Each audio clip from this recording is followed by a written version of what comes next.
So, hi Sandy, thank you for coming. Could you Thank you so introduce much yourself? for having me.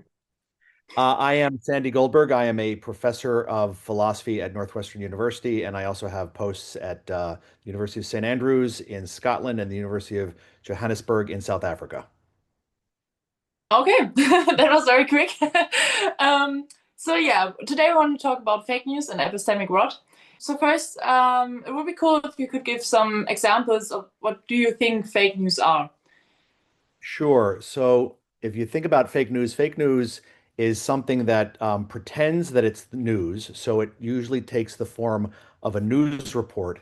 But what is reported typically is false and is made up with certain interests in mind. Often those interests are either political or economic. And so we end up interacting with many of the news reports in our environments turn out to be not the kinds of things that we would expect from news reports. And when that's the case, when these reports are made in a way that's deliberately false with those aims in mind, we call it fake news. Okay, and do you have some examples in mind? So I can only think of examples in the U.S. context. You will forgive me for that. That's Um, okay. but for example, it was alleged in the 2016 election that the after the 2016 election took place, that the number of people who celebrated the election victory and the coming to power of Trump, that audience was larger than the audience that attended the original Obama administration 8 years earlier. That was clearly false, but it was maintained by the then president himself and also by several news outlets that supported the president. Another example would be if you think for a while there were various reports that were making their ways around. Again, going back to the 2016 election, there were various reports going around that the Democrats, in particular, that Hillary Clinton was running an organization whereby she was doing awful things to very young children. That turned out obviously to be false, but those news reports were going around. And then one last example that I'll give, which is perhaps to my mind the most outrageous example, again in the US context, is some of the allegations that derived from the then president of the United States, now president as well, President Trump, claiming that the election was stolen in 2020. When he says that, he's making a statement as the president, but a number of news organizations picked this up, and several news organizations presented it as if it were. Certainly, they presented it less critically than one would have hoped. And again, this might be an example of fake news as well. Hmm. Yeah, that's very interesting.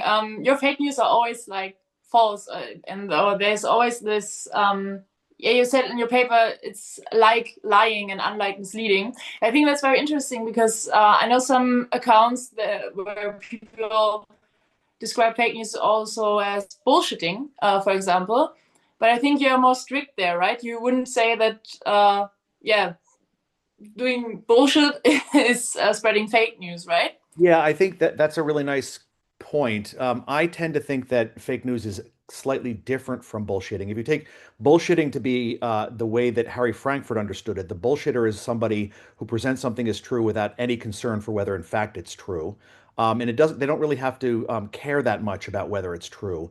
I think the proponent of fake news is somebody who does know that it's false and actually needs to present the news report in such a way that at least some people will be confused by it, not know whether it's true or false. The bullshitter, I don't think, cares at all about whether what Mhm. she says is up. Whereas the proponent of fake news does aim at the very least to get people in a position where they're not sure what's going on.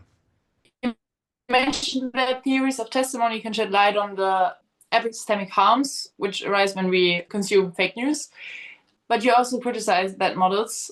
Why is that? So my original thought was that if we really want to get at what's distinctly epistemically bad about fake news, that is bad from the perspective of our interest in acquiring knowledge and avoiding error, my thought was that if we look Mm. to the epistemology of testimony, that part of the theory of knowledge that looks at the beliefs that we form when we trust other people or take up what they tell us, my thought was that that branch of epistemology might shed some light on fake news and the harms of fake news. What I worried about was that many of the theories or models, if you like, in the epistemology of testimony were too simple.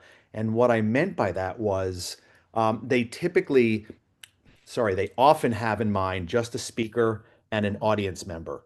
And those are the only two individuals that are involved in the transaction. And I began to think that that's if all we have in mind is just the speaker or a reporter and an audience member, we're going to lose what makes fake news so awful from the perspective of our interest in knowledge and being knowledgeable. So that was what I was trying to argue in the paper. Let's take the case when an epistemic agent is confronted with this news reports and he wants to make a judgment whether they are true or false. What task does he have ahead of him according to the simple model? Yeah, you're thinking of the simple model in the epistemology of testimony. The way I would put it is to go back to what I was saying earlier. If all you think about is suppose you and I are in a conversation, I'm telling you things, and you're trying to decide whether to accept what I'm telling you. And suppose that we think that that's really the paradigmatic case of receiving information from others. Your task is to try to decide by yourself, without relying on other people, whether or not I'm telling you the truth.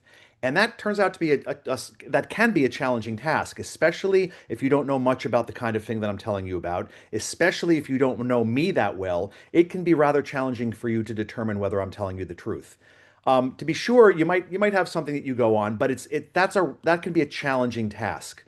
My thought is that when we consume news, that is not often the way in which we consume news. We often consume news in what you might call in collections of people. So when I read the morning newspaper, I'm also attending to the fact that lots of my friends are also reading the morning newspaper. And before I fix on beliefs and what I'm going to believe, I will often talk to my friends about what we read in the morning newspaper, and I will use their reaction as a way of informing my own reaction. So often I'll think, if they didn't raise any questions, then maybe there are no questions to be raised. That means I feel more comfortable with it. If they do raise questions, I might be a little bit more critical.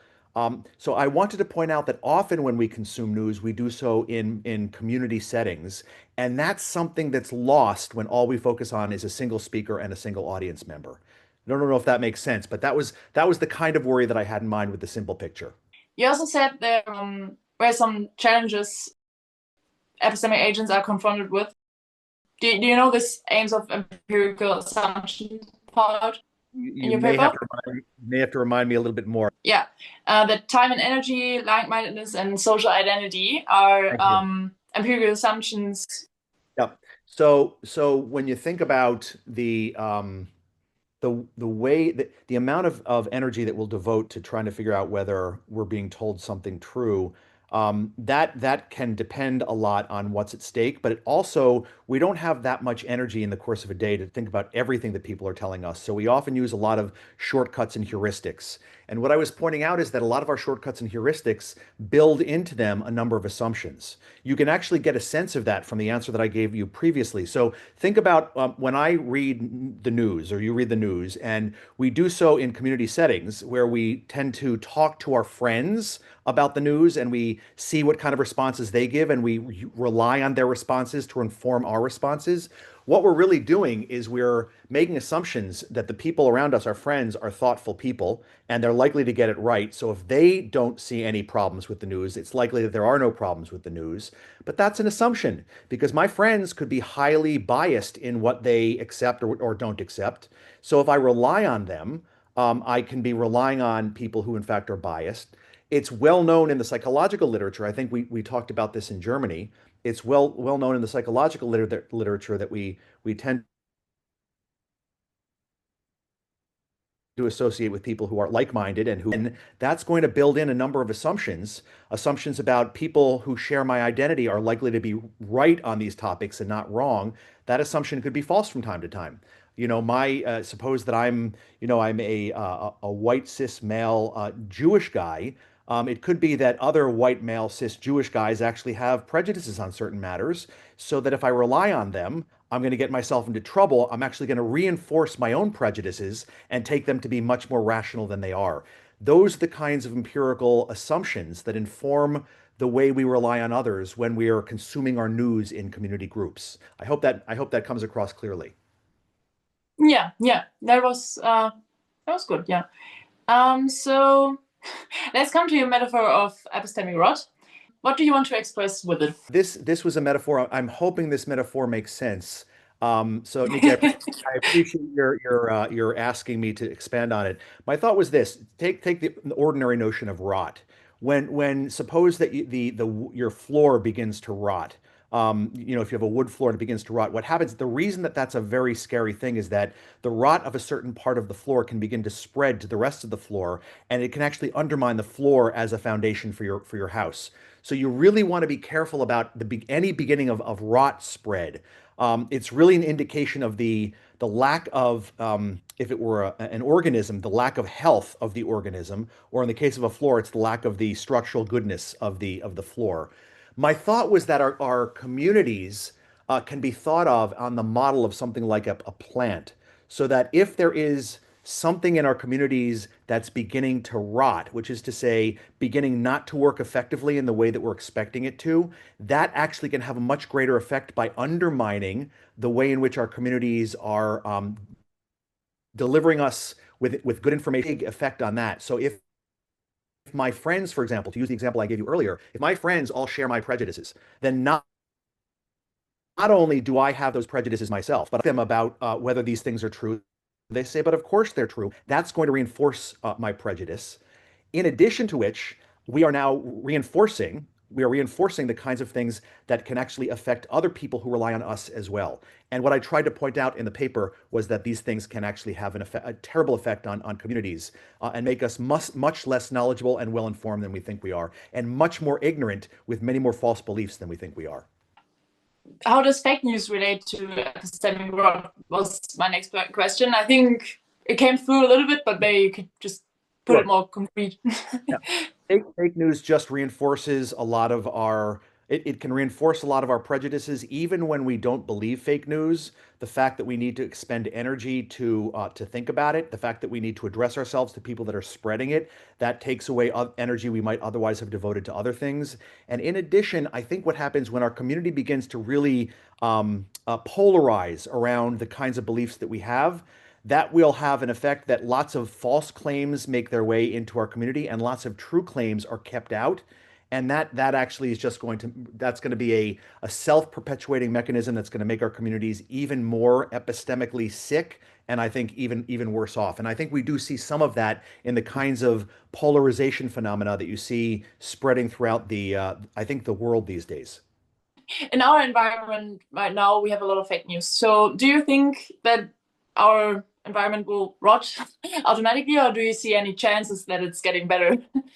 Yeah, this is a nice question, and I want to underscore that I'm not an expert in this. I'm happy to give you an opinion, but I'd underscore it's merely an opinion, not particularly well informed. But I do have worries that this is going to be around for some time. The kind of polarization that we find where groups polarize not only around their interests, but also around their political identities.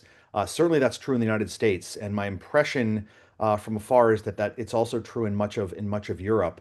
The worry is that these kinds of scenarios where not only is the person with whom I disagree wrong, but they're somehow they're evil, or they're bad people. That's the kind of thing that really gets me very, very worried. And I'm not entirely sure I see how we, at least in the States, how we are going to get out of this. Um, it, we happen to have a president who really loves to stoke things up and to make things, seem a lot worse than they are. And I think that actually only contributes to this kind of polarization. So the hope I have is that after this administration is over, we may be able to get back to to something that's more recognizable as a way in which we can deliberate with one another. I'm not entirely optimistic about that, though, and I don't weigh in on Europe since I'm not enough of an expert on European politics to say.